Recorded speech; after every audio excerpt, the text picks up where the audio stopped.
নমস্কাৰ বন্ধুসকল, আজি লৈ আহিছোঁ এটা নতুন ভিডিঅ'ৰ সৈতে। আহকচোন এই ভিডিঅ'টো আৰম্ভ কৰোঁ। কলৈকে আঁতৰি নাযাব, শুনি থাকিব শেষলৈকে। ধন্যবাদ। মই গোলাঘাটৰ এটা বেংকৰ মেনেজাৰৰ চাকৰি কৰোঁ। সেইকাৰণে গোলাঘাটত টাউনতে থাকোঁ, ৰুম ভাড়া কৰি। আমাৰ কেম্পাছটোত আৰু এটা পৰিয়াল ভাড়াত থাকে। মই যিহেতু অকলশৰীয়া মানুহ, সেইকাৰণে মই ওপৰত থাকোঁ, ৰুম দুটাত। তলৰ ফ্ল'ৰত মালিকনী থাকে অকল আৰু ঘৰখন চোৱা-চিতা কৰিবৰ কাৰণে এটা কাম কৰা গাঁৱৰ অসমীয়া মানুহৰ পৰিয়াল ৰাখিছে। সিহঁতে এটা বাঁহৰ বেৰত দিয়া ঘৰত থাকে। কাম কৰা পৰিয়ালটোত মানুহটো আৰু মানুহজনী থাকে। মানুহজনৰ দুজনী ভনী, এজনী গাঁৱত থাকে, টাউনৰজনী নতুনকৈ বিয়া পাতিছে এবছৰমান আগত। মানুহজনে হাজিৰা কাম কৰে, সেইকাৰণে য'ত ত'ত কাম কৰি থাকি লয়। সেই অসুবিধাৰ কাৰণে ডাঙৰজনী ঘৈণীক ল'ৰাটো আহি থাকে সৰুজনী মাকৰ লগত। ল'ৰাটোৰ বয়স 17 বছৰমান হৈছে আৰু মানুহজনীৰ বয়স 27-28 বছৰমান হ'ব চাগে। তাইৰ ওচৰে-পাজৰে ঘৰ কিছুমানত ৰাতিপুৱা গধূলি কাম কৰিব যায়। তাইৰ নাম মালা, ধুনীয়া মিঠা বৰণীয়া দেহা। তাইৰ ওঠত বহুত ব্ৰা কেতিয়াবাহে পিন্ধা দেখোঁ। ওলাই গ'লে ঘৰত থাকিলে শাৰী আৰু ব্লাউজহে পিন্ধা দেখি পাওঁ। বিয়া এবছৰমান হৈছে যদিও ল'ৰা-ছোৱালী হ'ব দিয়া নাই। বুজিছোঁ আৰু দুয়োটাই খুব মজা লৈছে। মানুহটোৰ বয়স 40-41 মানেই হ'লেও কম বয়সীয়া ছোৱালীজনী বিয়া পাতি লৈছে। সি ঘৰত যিকেইদিন থাকিব আহে, ডাঙৰজনী ঘৈণীৰ পুতেকক গাঁৱত পঠাই দিয়ে অলপ দিনৰ কাৰণে, আৰু সেইকেইদিন দিনে-ৰাতিয়ে খুব এনজয় কৰি দুয়োটাই।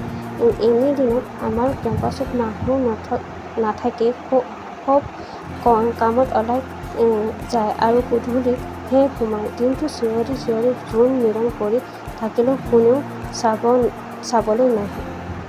এদিনৰ কথা, সেইদিনা মোৰ অলপ গাটো বেয়া লগা কাৰণে অফিচ অফ ল'লোঁ। ঘৰতে আগফালৰ ৰুমত খিৰিকীৰ কিনাৰত বহি কিবা-কিবি পঢ়ি আছিলোঁ ৰ'দ লৈ। তেনেকুৱাতে তলত দেখিলোঁ মালা কামৰ পৰা আহি সোমাইছেহি। পিন্ধি অহা শাৰীখন খুলি বাহিৰত ৰছীৰ ডালত মেলি দিয়া দেখিলোঁ। পিন্ধনত তাইৰ তলৰ পেটিকোটটো আৰু গাত চাদৰখন মেৰিয়াই লৈছে।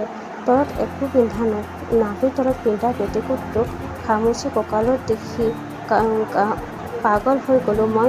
ইমান ধুনীয়া আৰু ওপৰ ফালে ধুনীয়া গোল গোল পিয়া দুটা অলপ ওলমি পৰা পাতল চাদৰ খনৰ ওপৰে জিলিকি আছে। তাই তেনেকৈ কাষতে থকা দমকলত হাত-মুখ ধুব লাগিল। তাইৰ মালিকনী অলপ দিনৰ কাৰণে ক'ৰবাত ফুৰিব গৈছে। সেই মানুহ নথকাৰ কাৰণে চাগে তাই তেনেকৈ কাপোৰ পিন্ধিয়েই আছে নেকি মনতে ভাবিলোঁ। তাইৰ মানুহটো এসপ্তাহৰ মান গাঁৱত আছেগৈ, কিন্তু ল'ৰাটো আছে নহয়, সিও ক'ত দেখা নাই যে। তেনেকুৱাতে দেখিলোঁ ল'ৰাটো লুঙি এখন পিন্ধি পাছফালে সৰু বাৰী এখনত কিবা কৰি আছিল। এতিয়া হাত-ভৰি ধুব আহিছে। দুয়োটাই হাত-ভৰি ধুই বাৰান্দাত বহি আহি ভৰিৰ হাত মুচি থকাত পাতিলে অলপ। তাৰ পিছত এটা আচৰিত কাম কৰিলে মালাই। তাক সাবটি ধৰি নিজৰ ওলমি যোৱা পিহা দুটা আৰু গাত ঘঁহাই চুমা খাব ধৰিলে। মই আচৰিত হ'লোঁ। মই আজি ঘৰত থকা কথা গম নাপায় চাগে সিহঁতি। তাৰ পাছত সিও তাইক কামুৰি চুমা খাব ধৰিলে। দুয়োটাৰ কাণ্ডত দেখি মোৰ মাৰটো দাং খাই গ'ল। ল'ৰাটোৰো লুঙিৰ তলৰ বাৰীডাল দাং খাই ভিত হৈ গৈছে।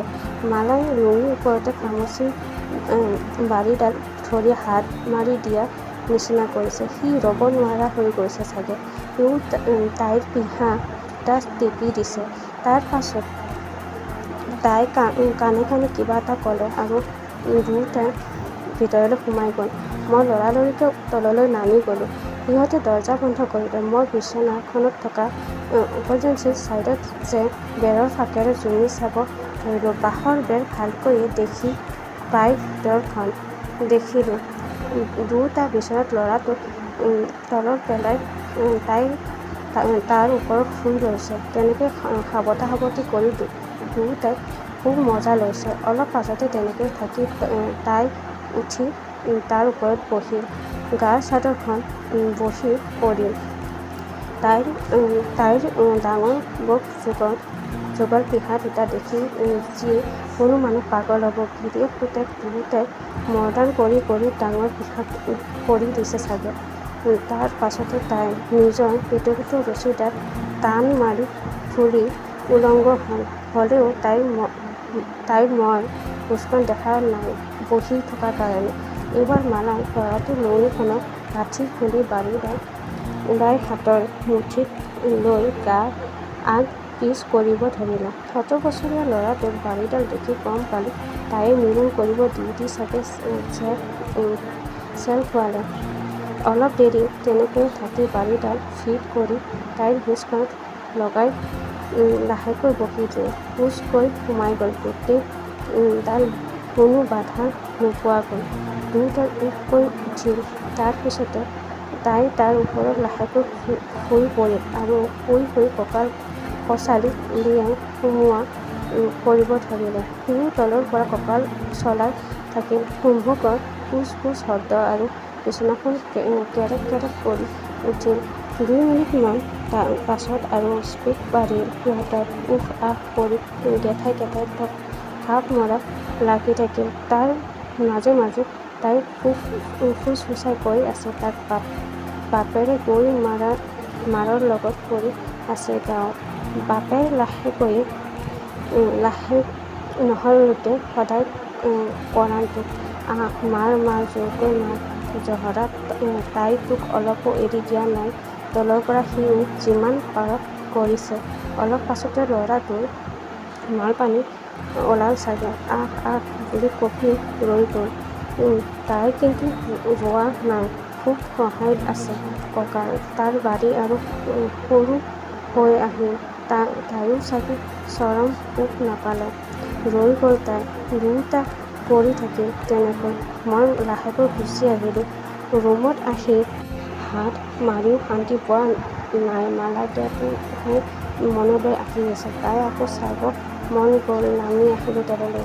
তাইৰ ৰুমত গৈ নাম লৈ মাতিলোঁ। অলপ পাছতে ওলাই আহিল তাই।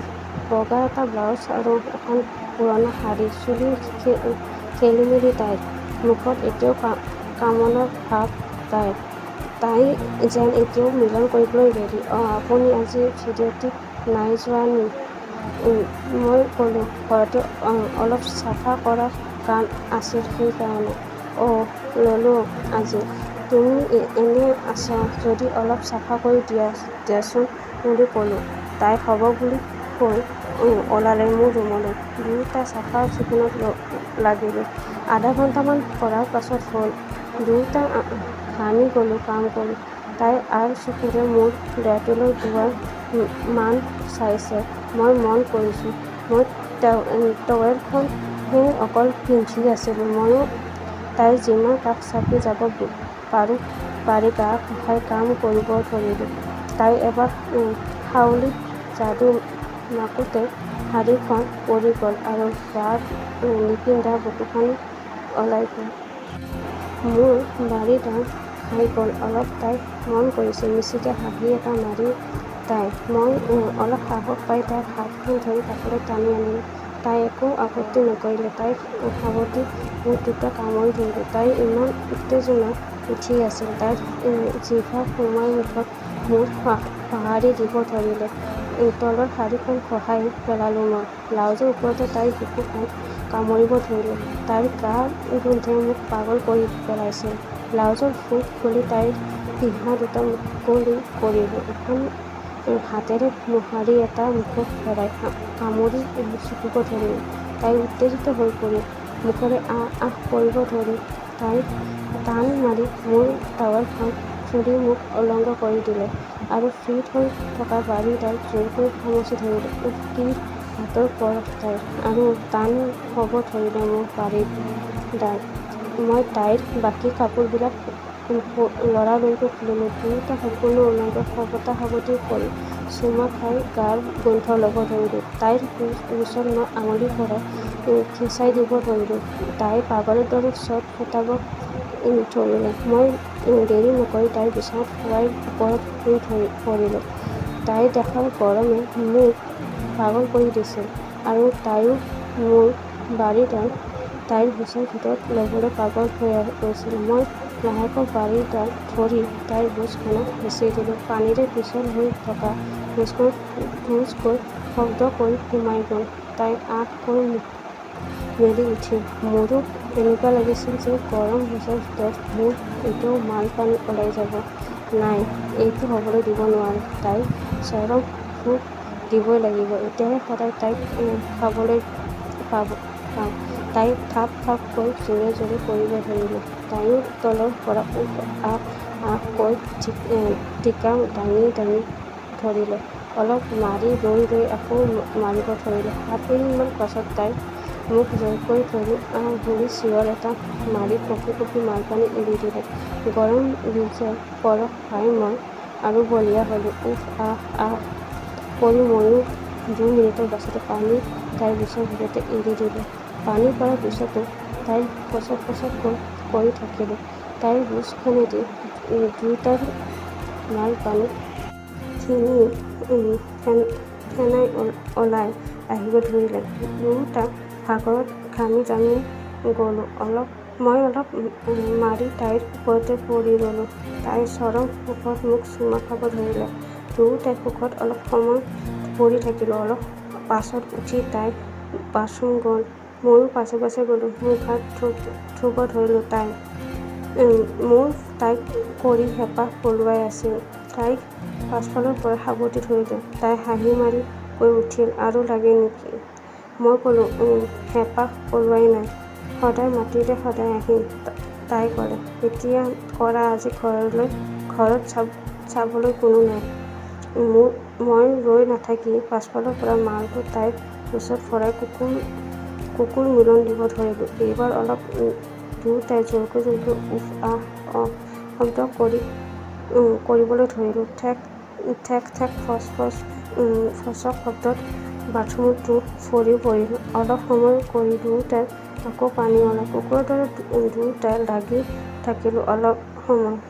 চিৰিক চিৰিককৈ পানী ওলাই মই দুৰ্বল হৈ পৰিলোঁ। অলপ সময় দুয়োটাই গা ধুই আহি বিচনাত সাবতা সাবতি কৰি শুই পৰিলোঁ।